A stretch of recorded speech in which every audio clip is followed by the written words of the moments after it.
Live from Fargo and serving you on TV, online and on the go.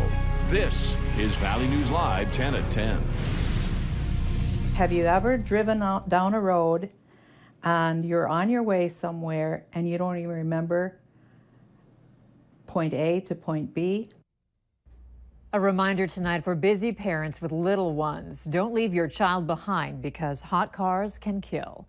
It's a message the Department of Transportation is getting out early because every year the unthinkable happens. Valley News Team's Cornelius Hawker talks with a counselor who says that message is important, along with how we respond to parents who may accidentally leave their children in a hot car. I saw the signs, and I've seen them other years as well, to remind us. Sharon Hinchell, a licensed professional clinical counselor, says reminding parents to not forget about their kids in a hot car is important. We aren't always aware of our actions.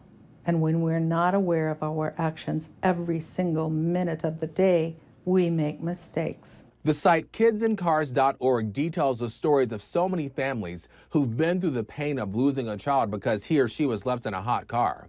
That pain is only amplified when strangers start attacking the family because of the accident. I know of people who are unforgiving about parents that might have done that, because I've seen on social media, you know, comments that people have made on Facebook or Twitter or whatever. Comments that say something like this could only happen to morons and people who want their kids dead. But a woman named Megan Dardis-Kunz says Hinchell was right. Anyone can forget their kid in their car. She tells a story of how at 5 months old, her dad, who didn't normally take her to daycare, forgot about her and went along with his morning routine. Thankfully, it was in December and she was bundled up. Unless you understand how the brain works, I can see why you would blame that person, because we are all supposed to know everything all the time according to other people. The reality is that none of us can do that all the time. Cornelius Hawker, Valley News Live. If you come across a child in a hot car, police say definitely give them a call. And if you feel it's necessary, break the window to free the child from that hot vehicle. A semi-rollover in New York Mills, Minnesota has left 8-year-old Colin Rybacek with non-life-threatening injuries from not wearing a seatbelt. Earlier this morning, 31-year-old Ryan Rybacek was driving a semi eastbound on Highway 10 through New York Mills. According to the Minnesota State Patrol, he went off onto the shoulder to change course, and the trailer went into the ditch, causing it to roll. Ryan Rybacek was not hurt and was wearing his seatbelt. Numerous charges are coming for a man accused of driving drunk, crashing an SUV, fleeing the scene, and leaving an injured passenger behind this past weekend. The North Dakota Highway Patrol says the 24-year-old driver turned off Highway 46 near Kindred onto a gravel road when he lost control and the SUV flipped into a ditch. Then he ran, but troopers found him a mile away in a wooded area without shoes. The 26-year-old female passenger was taken to Essentia Hospital in Fargo.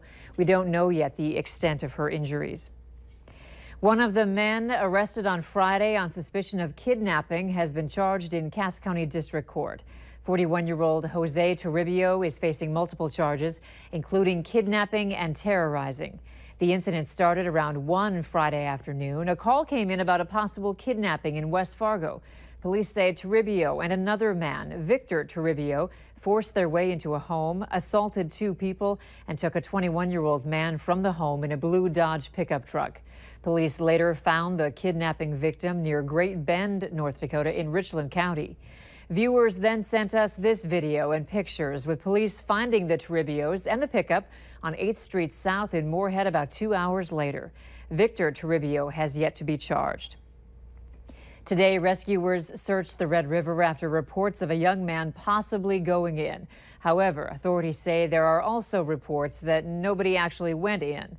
Alcohol is believed to have been a part of this incident.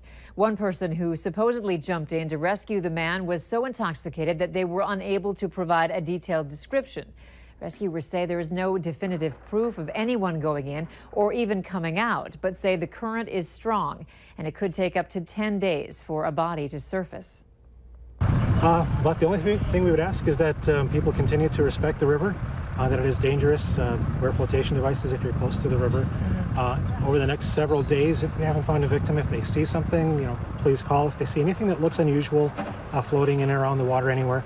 We would also ask people to keep a respectful distance back from the water banks. The bank is pretty steep right now with the water being low, and it's all muddy, and it's very hard to keep your footing along the riverbank. We don't want a second victim to worry about. Valley Water Rescue will return tomorrow morning to continue searching.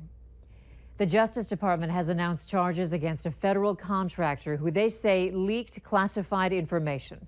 25-year-old Reality Lee Winner is accused of printing a classified NSA memo and sending it to an online media outlet. She had top security clearance, security clearance, while working as a contractor for Pluribus International Corporation. A U.S. official confirmed the document is genuine. Sources say it served as the basis for Monday's article in The Intercept that details a Russian cyber attack on a U.S. voting software supplier in 2016.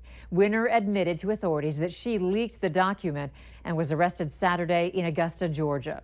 The classified memo seems to corroborate earlier reports that Russian hackers got access to voter information in Florida, Illinois, and Arizona. Intelligence officials say that while Russia did get access to some election systems, no votes were affected. Minnesota and several other states have joined a coalition that's committed to upholding the Paris Accord. It's called the United States Climate Alliance, and it was formed in response to President Trump's decision to withdraw from the Paris Accord. The group's goal is to reduce emissions 26 to 28% from 2005 levels and meet or exceed the targets of the federal Clean Power Plan today. Minnesota, Connecticut, Delaware, Hawaii, Massachusetts, Oregon, Puerto Rico, Rhode Island, and Vermont and Virginia all joined that coalition today. Bail is set at $5,000 for an Ogama, Minnesota man accused of mistreating animals. Michael Dahl is facing 3 felony charges. You may remember these pictures from a story we first reported to you back in March. 3 dead horses were found in Becker County on land that Dahl was renting in late January.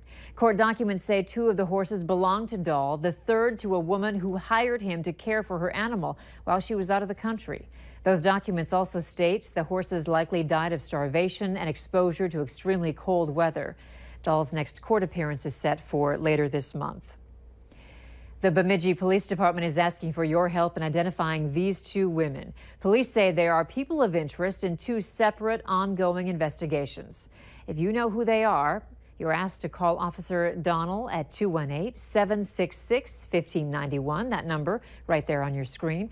When you do call, make sure you tell them you're referencing photos 202 or 203. All True Hospital, Safe Kids Grand Forks, and the Sheriff's Department there are urging everyone to make time to clean out your medicine cabinet. And they say once you do that, you can bring all your old or unused medication to a couple different locations and get rid of it. You could drop the medicine off at the Grand Forks Law Enforcement Center or put it in the yellow jug inside the All True Retail Pharmacy on Columbia Road. The day to do this is June 13th, Medication Take Back Day from 9 to 2. A West Fargo woman is reunited with her biological father after nearly 28 years. Leah Dalton was born in South Korea and adopted by a family in Breckenridge, Minnesota. Her father reached out 2 years ago, but she recently just found out from the adoption agency and worked to track him down. Dalton says this reconnection would not have been possible without technology and hope. The one big challenge they're facing is Dalton doesn't know Korean and her biological father doesn't know English.